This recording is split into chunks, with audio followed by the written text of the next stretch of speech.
You need to ascend in spirit to the constellation of Gemini.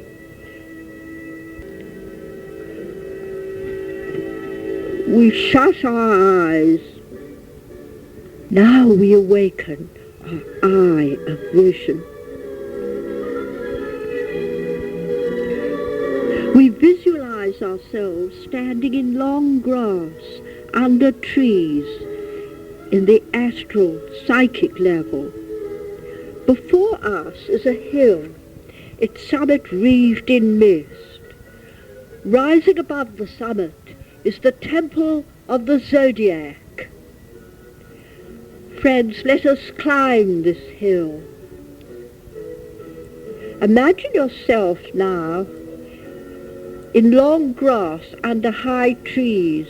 Before you is a hill, and you can't see its summit, but above the mist, you are told, is the temple of the Zodiac, sacred temple of the stars in the inner planes. For know that even the outer stars we see are only symbols or signature in divine writing of the inner reality of stellar divine being.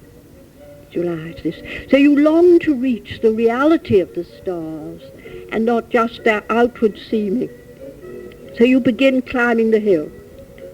Climb up this hill. The grass gets shorter. There's heather, rocks, small flowers you are acquainted with. You clamber over the rocks. You enjoy this.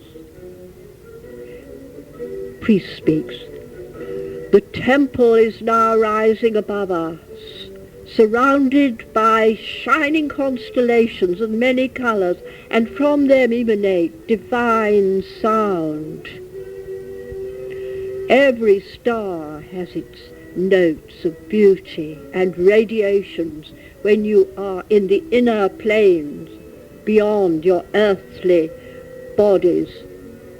And it's the fivefold prison, is it not, dear friends, of the senses?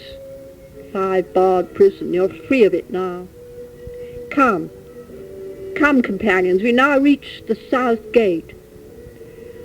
It is flanked by 2 female sphinxes, their wings reaching the stars. We enter.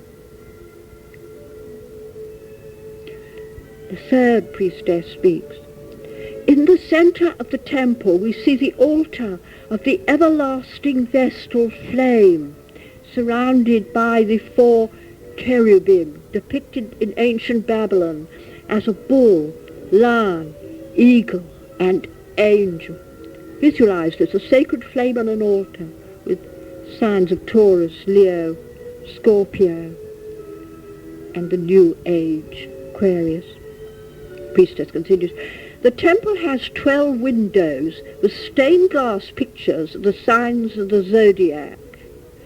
Visualize this on a mighty temple, and all around this 8-pointed temple, with 2 windows in each, of 12 windows altogether, with wonderful stained glass, living light. You feel somehow that the pure white light of the flame of Vesta is changed in a spectrum through these many glass windows, like rainbow colours. The priestess speaks. We cross the alabaster floor and reach the window of Gemini. Third priest. The picture shows a young man and woman embracing each other, their wings reaching upwards to 2 stars. They head a spiral procession of twins, winding like a serpent through indigo space, each man and woman, twins. Suddenly a wind blows open the window, and we see the constellation of Gemini itself. Here are the words of Melo Moya, sage of the builders of Zimbabwe. Look for the star. That star does not rise, nor does it set. It holds a fixed place beyond the clouds. O seeker, No, but this nature in which you live and labour is the battleground of the gods of storm. Not until you dominate strife will the clouds of fury lift, and the star illumine the sleeping earth. Then, while the star flames upon the way, may you rest with peace, and raise the veil from her face. Lixisi cuve hambaseki kalezi, which in arcane Bantu means, follow thou after peace. The second priest addresses the apprentices.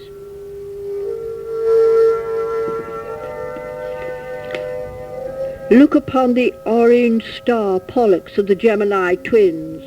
Within its aegis is the heaven of Zimbas. Its rulers are the rain queens, each known as Queen Mujaji, she who must be obeyed. Are you willing to endure the storm clouds of the passions? Can you face being tossed about by unruly emotions? Both apprentices nod their heads. The girl says, I can create nothing without feeling. The young man says, yes, I'd like the adventure of it, I'm willing. Second priest, rise and enter. We shall follow. Now, visualize yourself passing through the window of Gemini. For the constellations were used as script, symbolic writing to teach early humanity, not astronomically, but astrologically, spiritually. And enter a mysterious land of Zimbas, ruled by rain queens, Mujaji, she who must be obeyed. Why were these ancient queens to be obeyed? What did they represent as rain queens? Meditate and enter. But as you enter, your meditation gives way to feeling. Feel this starry realm of she who must be obeyed.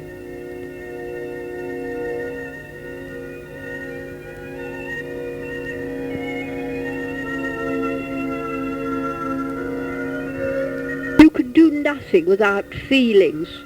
Suppress them and they erupt like a volcano. Face any hidden feelings or even intuitions, any bodily feelings that you have suppressed, and allow them release. Face them, allow them to flow from you. Face yourself in entirety, your body, your previous lives, your feelings towards others, towards yourself. In this magical realm, all becomes clear.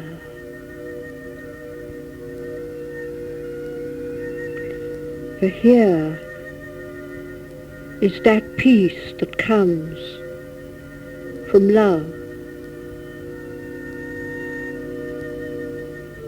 You know you are loved, and so you can allow yourself to love.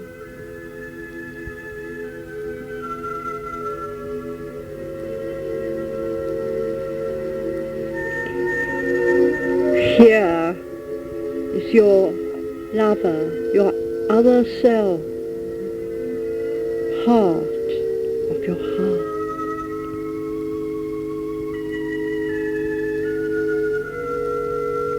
There is a pool here, a mirror of Lisa,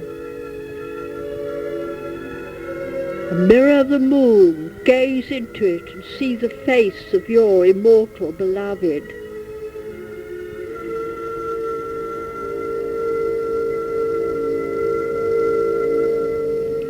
You see your own face as well, and the two shimmer in the water rippled by a breeze.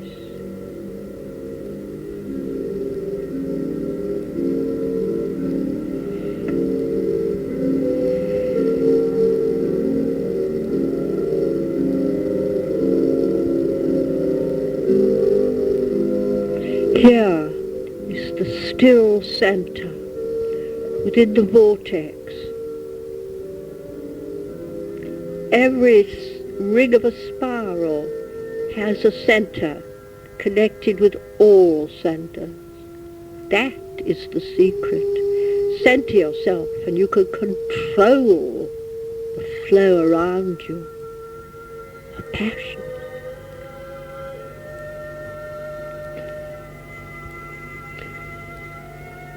But even as you realize this, you are called back.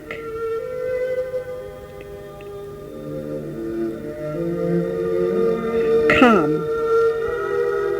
The second priest, return from the stars.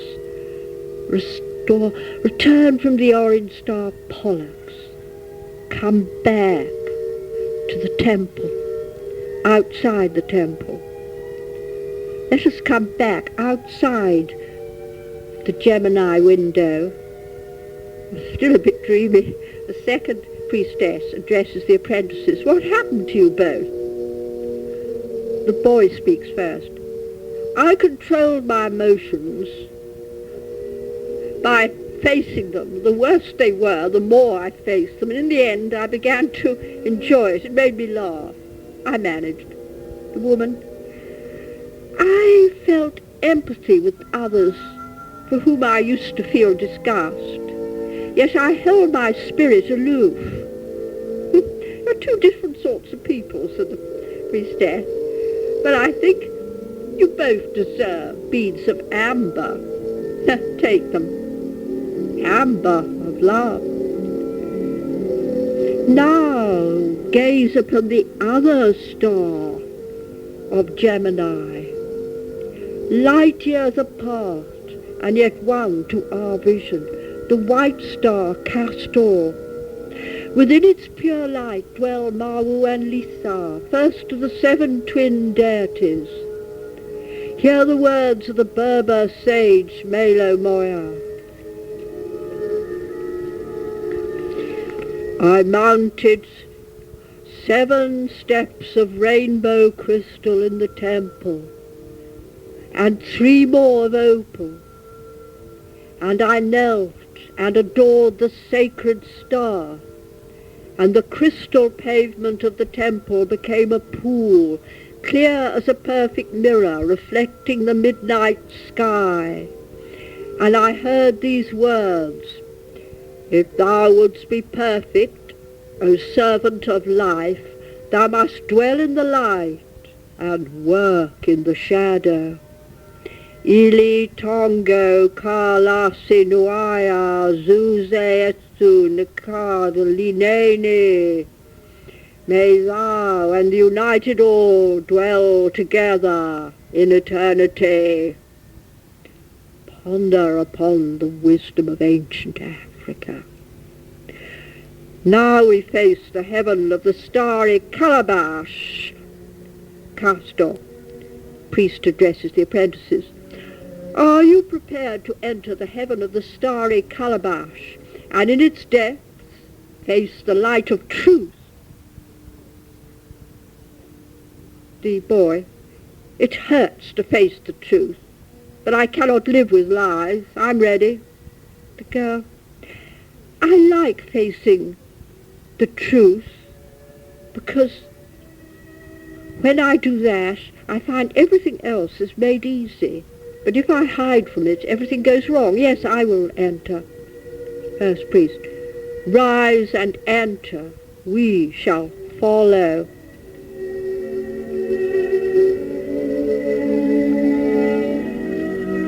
I want you now to enter the realms of light, of truth, where all is clear here.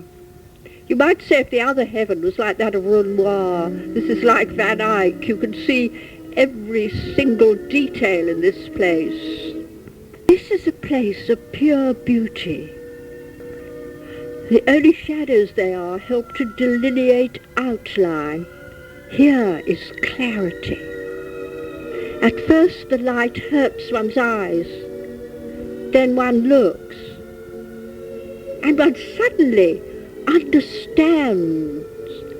One looks back on one's life. One can understand. And in this way, we can face the future. There's a light on the path because we'll know what to do. Look now. Look at the truth of your life up to now, which will guide you then in your future.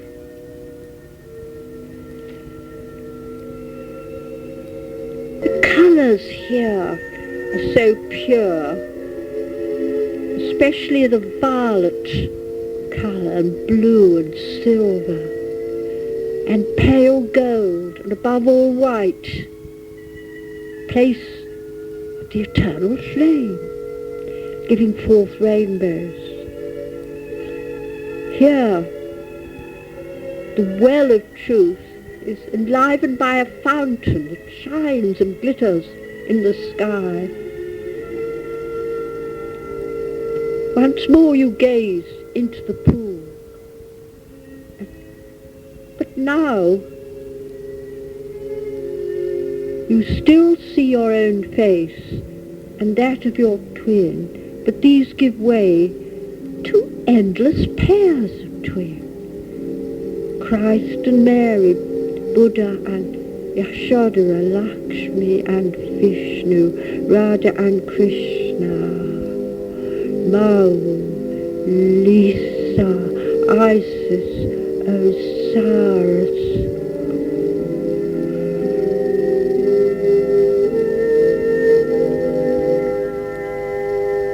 Black faces, silver faces, Alana and Alane,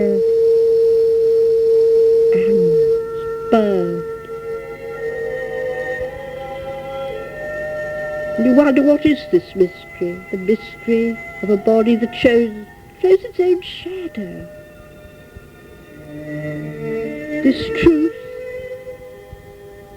will illumine your mind, and you will understand your own enigma, the secret of your own being and what you seek for most, the future. This is the mirror of the future. For now the faces of the deities, Apollo and Artemis, give place to two twin stars. Is our future then to be shining as the stars, moving from planetary to stellar being? But even as you realize this, you are called back. You're back again to the temple. Come back. It's hard to come back. First priest to both the apprentices, what have you learned? The girl is eager. That truth is always a bit of reality which you've not yet discovered. Hence it frightens, shocks one, but it makes one laugh at one's previous blind. The young man says, truth humiliates one at first. At first, like the wrong end of a telescope, shows one's own poverty, one's littleness. One feels embarrassed, ashamed. But then, it's like the other end of the telescope. It shows forth one's own divinity.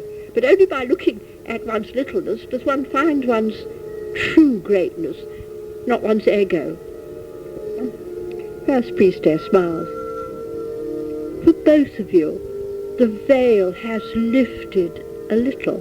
You may both accept beads of jet. To all, friends, let us wonder at the starry twins of Gemini, light years apart, yet together in vision.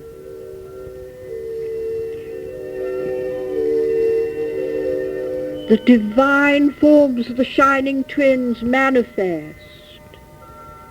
Mawa and Lisa, Isis and Osiris, Lakshmi and Vishnu, Artemis and Apollo,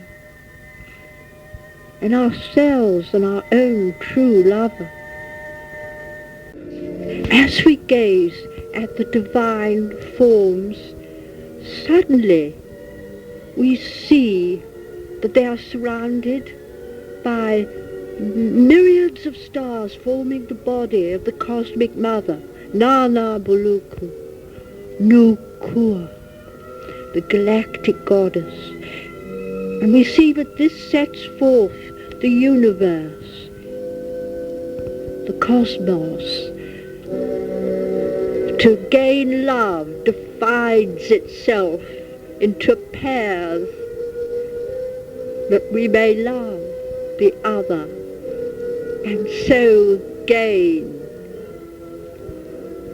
We gain all manifestation in this way. But the time comes for us to return to unity, bringing back the experience, the glory, the art of creation.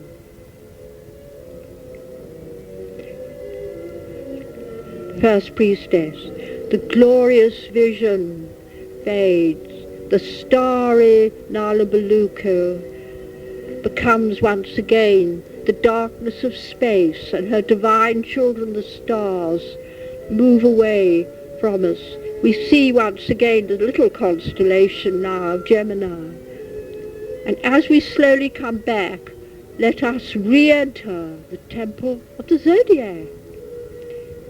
And we re-enter the temple. And we pay our respects to the everlasting light, which represents the still center within the spiral, that spiracle that becomes one circle of reality.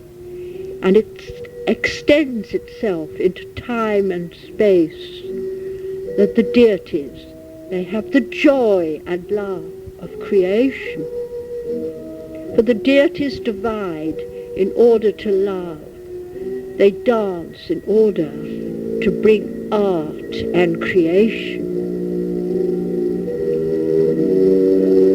There's a wind that sharply closes the window of Gemini. The priest addresses the company. Friends, look at the palms of your hand. You will find a key. Whenever you look at this key, whether it be a stone, an emblem, or a flower, you will know you may return to this place. And at the altar of Vestal, find your own divine center with honor for the divinity within all beings and all creation. Let us now return from the temple down the hill to our own grove. Holding your key, you come out of the temple and down the hill, and you now find yourself watching the companions enter their cypress grove, for you are hovering over them. This is not your time and place. Come back to your own home. You are there. Receive the blessings of the shining twin. May you find your own true lover.